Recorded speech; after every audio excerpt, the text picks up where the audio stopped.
Hey folks, this is Vint with Anti-Gaming Addiction, and I just want to quickly let you folks know that the official Deep Rock Galactic Tabletop Simulator mod has been updated.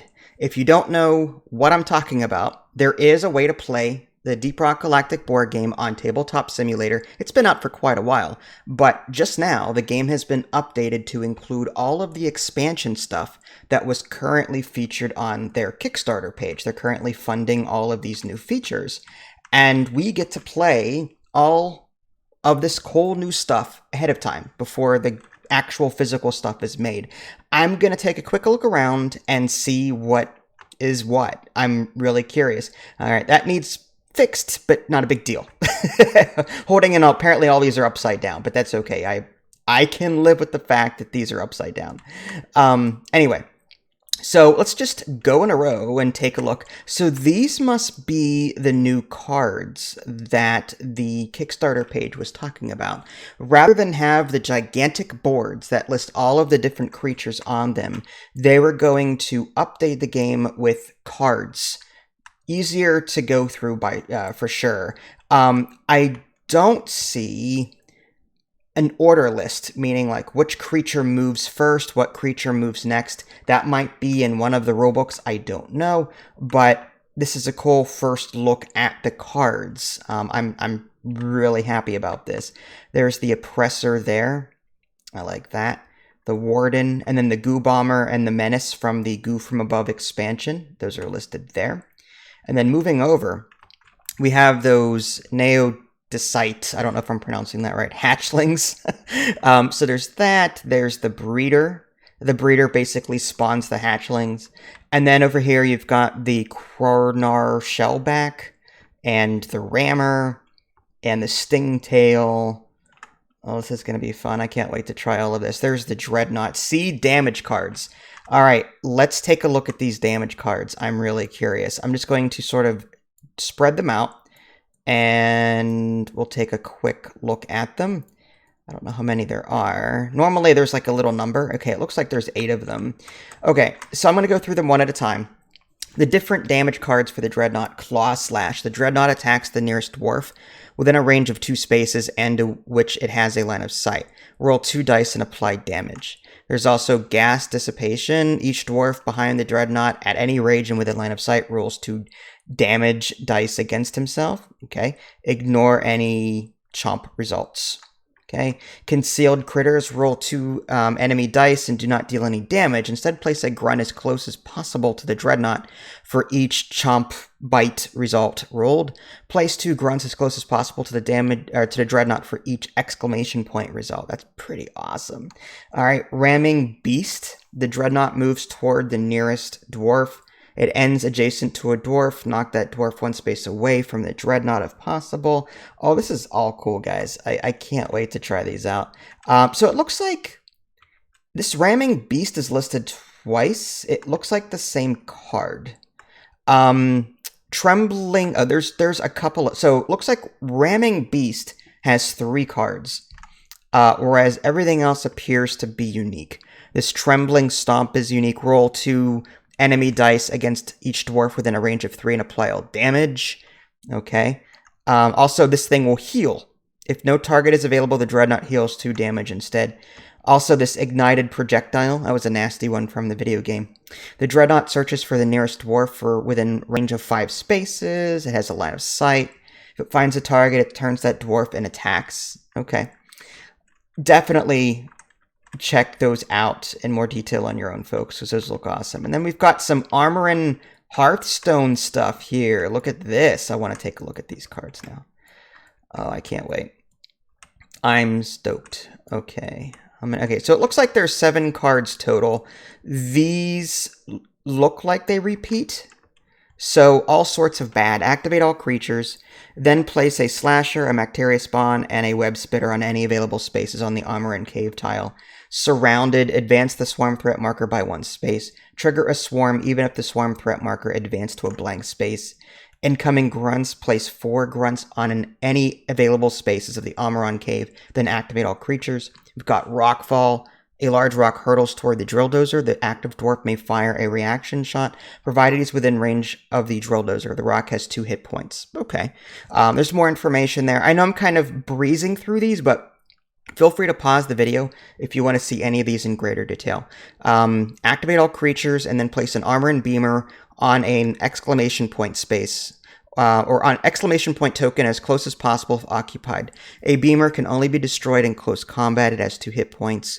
When creatures activate the tower, beamers will each deal damage worth of the drill dozer. Okay, that's cool. So there's all sorts of cool new stuff. This is the space rig stuffs. So it looks like, you know, let's take a look at these one at a time if we can. These are the new beer cards. I'll go through them one at a time as well. How many are there? Rocky Mountain, Skull Crusher. Okay, so there's Rocky Mountain. Add 1 pickaxe result to your roll when carving out walls. You still need to have rolled at least 1 pickaxe result to carve out a wall. Carving out a wall space with the pickaxe allows you to immediately move into that space for free. That's the Tunnel Rat. Then the Backbreaker Stout. Each dwarf starts the next mission with an extra throwable. Dark Morkite. Whenever you mine Morkite, gain a Rock and Stone card if you have none. Pots of Gold. Each time you mine gold from a wall, gain 1 additional gold from the general supply. Slayer Stout. On their turn, each dwarf may reroll their pickaxe symbols once. And Red Rock Blaster. If you take at least 1 health cube from a resupply pod, you may take up to 2 additional health cubes from the reserve if needed. And then Skull Crusher Ale. Creatures damaged by pickaxe or drill attacks each take 1 extra damage. Creature resistance still applies. Okay, and these must be like the modifiers. Oh no, these are the achievement tokens for completing games, I think, on Hazard 4 or 5 or something like that. And these are possibly, oh yeah, these are the dwarf upgrade tokens, if I had to guess. For example, let's just see if one fits on the board. Let's drag one over. Yes, see, these fit on here. So this is the pickaxe one. So that would fit there. So these are the dwarf upgrade tokens that you can assign to the dwarves over the course of the campaign. This is a closer look at the space rig track where you can upgrade various things. I'm not going to get too deeply into the rules yet because I don't know them as well as, you know, as everyone else, I'm assuming. These must be the pipeline stuffs. Okay, and this is the refinery, I suppose. And these are probably biome-specific things, like the crystals. Yeah, so these must be biome-specific, like the lava burst, or the plant that blows up whenever you shoot it in the lava biome. That's what that is. You've got some other tokens here. Those look like eggs, and then those are just the single tiles. I'm wondering if they added any new... Okay, these are the grenades. Tunnel Carver. I'm going to go through these real quick, but I don't know if they added any more. Phosphor Grenade. I'm going to go whatever sounds new to me.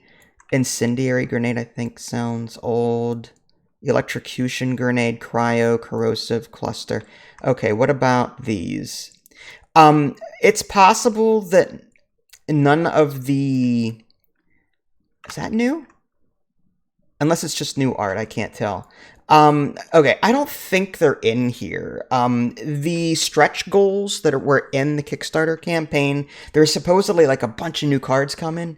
So I don't know if they're in here. It doesn't look like it, but I could be wrong. I could totally be wrong. And it does look like they've updated the art too, because look at the powered minigun on that. I mean, I think they had to because now, and I think they updated the art anyway because of these upgrade areas here. So there's that. Oh yeah, the oxygen now for the missions with the modification where, you know, you need to stay next to Molly or whatever to breathe. So there's an oxygen tank here. That's kind of cool looking. I'm looking for anything different. That looks roughly the same. And there's the engineer. Okay. Cool. All right. Was there anything else that I missed? There's a bunch of stuff along the bottom. Let's zoom in here. Okay, these must be like the biome boards? Oh, so these are the biome...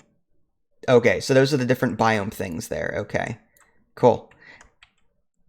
all the different tokens. And if I come over here to the bottom left, these are all the different missions that are available in the Tabletop Simulator right now. So you've got the base game stuff, and then you've got Biome, and then you've got Space Rig, and then it's all organized by difficulty. So you've got Greenbeard, Novice, Experienced, and Veteran. So if I were to click on, let's see, Biome, I want to do one that, I wish it would tell me what biome it was. How about Cooked Caverns? That sounds like it's the red biome. Okay. So there it goes. So there's a look at that particular mission type. That particular mission. That's kind of cool. Okay, what else did I miss? Let's take a look along the bottom here. So, rulebook stuff. These are just probably reference guides. Weapon die result effects. Weapon upgrades there. Selected throwables. Secondary weapons. Various effects. Resource effects. I like this new layout. Everything's just laid out on the bottom here. Before it was kind of scattered. Now it's all along the bottom. Easily forgotten rules. I love stuff like this. I love stuff like this. That's great. And then over here to the right. Okay. This must be, I don't know. Oh, this must be like what happens when a dwarf lands on it or an enemy lands on it on a particular like biome type. That must be what that is. And then the creature list is here. So these are the larger ones. So this must be the order, the turn order. Okay, Dreadnought. So in addition to the cards, you still have a creature list guide down here. Although the cards, I don't think... My only concern is, like, should there be an order of operations number? Like, the Grunt would have a 1 on it, the Web Spitter would have a 2, this would have a 3, and so on, so that you know who goes first, who goes next, who goes next, who goes... I mean, obviously, it's laid out here in a row, but I'm talking about, like, when we actually get the physical board game, will there be numbers on these cards so that we know which ones go first, which ones go next, and so on. So I'll let you guys explore the rest of this on your own. Again, the Tabletop Simulator mod is free. The Tabletop Simulator program itself is, you have to pay for that, but this particular official mod is free. Look for the Miss Chevalier, I'm going to butcher her name, I apologize, mod. It's the scripted mod, so definitely go check that out, because this has been updated, and I'll be spending a lot of time here looking at all this cool stuff. This must be the new... oh, it even brought out the book. But if you want to see the new... missions, it looks like there's 2 books here. That's cool. One for the one page and one for the other page. Like Mission 6, Mission 6. So this must belong to this. Okay. But yeah, again, I'll let you guys explore this on your own. That was the Deep Rock Galactic Tabletop Simulator mod. Quick look at the new update. Loving it. If you guys haven't already, subscribed to me on Twitch and YouTube. That way you can stay up to date with any new content I happen to publish. This is Vince. Thanks for watching. I'll catch you all next time. Take care.